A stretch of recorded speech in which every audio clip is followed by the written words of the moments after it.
El libro de Hechos.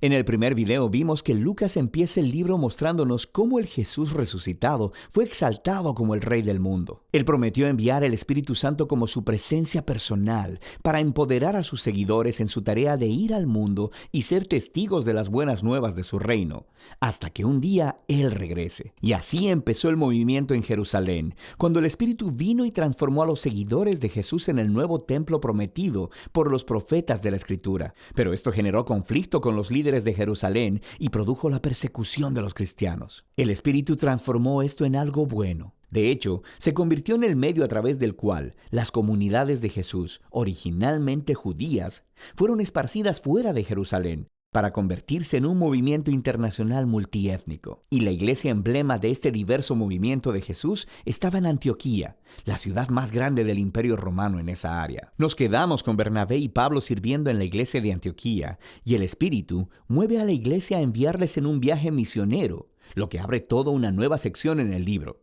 Las historias de Pablo y sus colaboradores viajando a diferentes ciudades en el Imperio Romano, anunciando las buenas nuevas de que Jesús es Rey. La primera misión es al interior de lo que se conoce como Asia Menor, que se encuentra en la Turquía moderna, y termina con una reunión importante de los apóstoles de vuelta en Jerusalén. La segunda misión es a través de Asia Menor y luego hacia la antigua Grecia.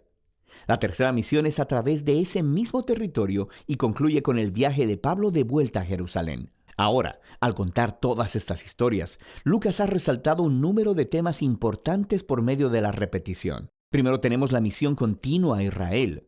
Cuando Pablo entra a una nueva ciudad, él siempre va primero a la sinagoga judía para compartir acerca del Rey Jesús resucitado y de cómo Él está formando una nueva y multiétnica familia de Dios. La mayoría de las veces, muchas personas reconocen a Jesús como el Mesías, pero algunos se oponen a Pablo. A veces hasta lo expulsan de la ciudad como a un peligroso rebelde que se opone a la Torá y a la tradición judía. Y esta tensión culmina después del primer viaje, llevando a un concilio en Jerusalén. Pablo descubre que hay algunos cristianos judíos en Antioquía que están diciendo que a menos que las personas no judías se hagan judías, practicando la circuncisión, el día de reposo y obedeciendo las leyes de comida kosher, no pueden ser parte de la familia de Jesús. Pero Pablo y Bernabé están en profundo desacuerdo y llevan el debate al concilio de líderes en Jerusalén. Entonces ahí, Pedro, Pablo y Santiago, el hermano de Jesús, mostraron a partir de las Escrituras y de su experiencia que el plan de Dios siempre fue incluir a las naciones gentiles en su pueblo del pacto.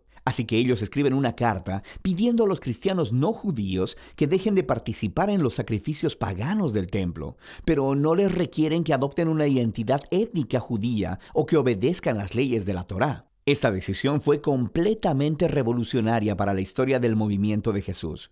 Jesús es el Mesías judío, pero también es el Rey resucitado de todas las naciones. Así que ya la membresía dentro de su pueblo no se basa en la identidad étnica o en seguir las leyes de la Torá. Simplemente se basa en confiar en Jesús y seguir sus enseñanzas. Y esta realidad multiétnica del movimiento de Jesús nos lleva al siguiente tema que Lucas quiere que veamos en estos viajes misioneros: el choque de culturas entre los primeros cristianos del mundo griego y romano. Lucas registra varios choques en Filipos, Atenas y Éfeso.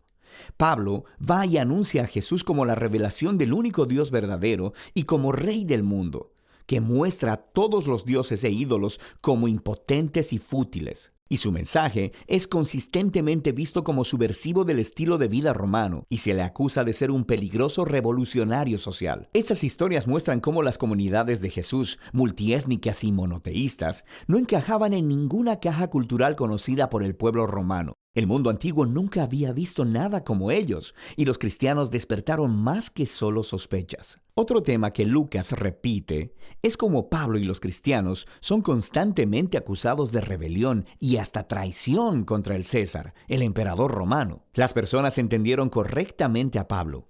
Él anunciaba que había otro rey, Jesús. Y también vieron correctamente que la manera de vivir cristiana retaba muchos de los valores culturales romanos. Pero cada vez que Pablo es arrestado e interrogado frente a los oficiales romanos, ellos no ven ninguna amenaza y lo liberan. Estas historias nos muestran la paradoja que la iglesia primitiva presentaba al mundo. Era un movimiento mesiánico judío, pero era étnicamente diverso, lleno de comunidades que trataban como iguales a los hombres y a las mujeres, a los ricos y a los pobres, y a los esclavos y a los libres. Y todos ellos confesaban su lealtad solo al Rey Jesús y no a ningún otro dios o rey. Así que su mismísima existencia ponía de cabeza los valores centrales de la cultura romana. Pero los cristianos no representaban ninguna amenaza militar, porque Jesús les enseñó a ser personas de paz. Así que, del único crimen que Pablo y los cristianos pueden ser acusados es no conformarse al status quo. La última sección del libro retorna su enfoque al testimonio de Pablo esparciéndose desde Jerusalén hasta Roma. Su último viaje misionero termina en Jerusalén, donde su controversial reputación le precede. Es atacado por los judíos, quienes piensan él ha traicionado a Israel, lo que atrae la atención de los soldados romanos, quienes piensan que Pablo es un terrorista de Egipto, empezando una rebelión. Así que lo arrestan. De aquí, Pablo es sometido a juicio. Primero delante de los líderes judíos del Sanedrín en Jerusalén. Luego delante de una serie de líderes romanos en Cesarea. Allí está el gobernador Félix, quien remite el caso de Pablo al siguiente gobernador, Festo, quien eventualmente trae a Pablo delante del rey Agripa. Él termina en prisión durante años, aunque los cargos en ninguno de los tribunales fueron probados, porque lo que estaba haciendo era anunciando su esperanza en la resurrección que ha sido cumplida en el Rey Jesús. Esto difícilmente puede ser probado como un crimen, pero a este punto, el sistema legal romano no puede simplemente liberarlo, así que Pablo termina apelando a la Suprema Corte de Roma. Ahora, uno podría pensar que todo este tiempo en prisión sería un contratiempo, porque su pasión es andar por los caminos iniciando nuevas comunidades de Jesús. Pero en este libro, el Espíritu orquesta todo para bien. Así que el encarcelamiento le da a Pablo tiempo para escribir sus cartas apostólicas más importantes, y éstas se convierten en la forma en que su legado misionero continuará por mucho tiempo después de su muerte. Eventualmente Pablo es transferido a una prisión en Roma, y después de un aterrador viaje a través del Mediterráneo donde casi muere, Pablo termina en arresto domiciliario en Roma, esperando su retardado juicio. De manera que en una casa bastante bonita, es capaz de ser anfitrión de reuniones regulares que alcanzan a judíos y gentiles. Y las últimas palabras del libro son acerca de cómo Pablo está anunciando el reino de Dios y enseñando con denuedo todo acerca del Señor Jesús, el Mesías, sin ningún impedimento.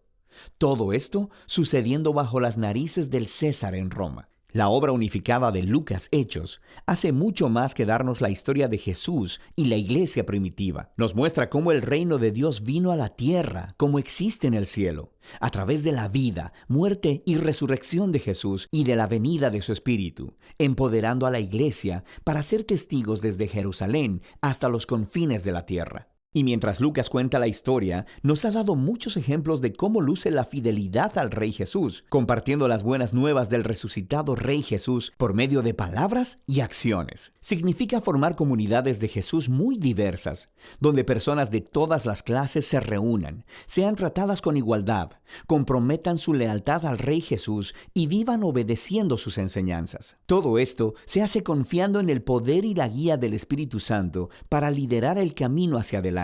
Y de eso se trata el libro de Hechos.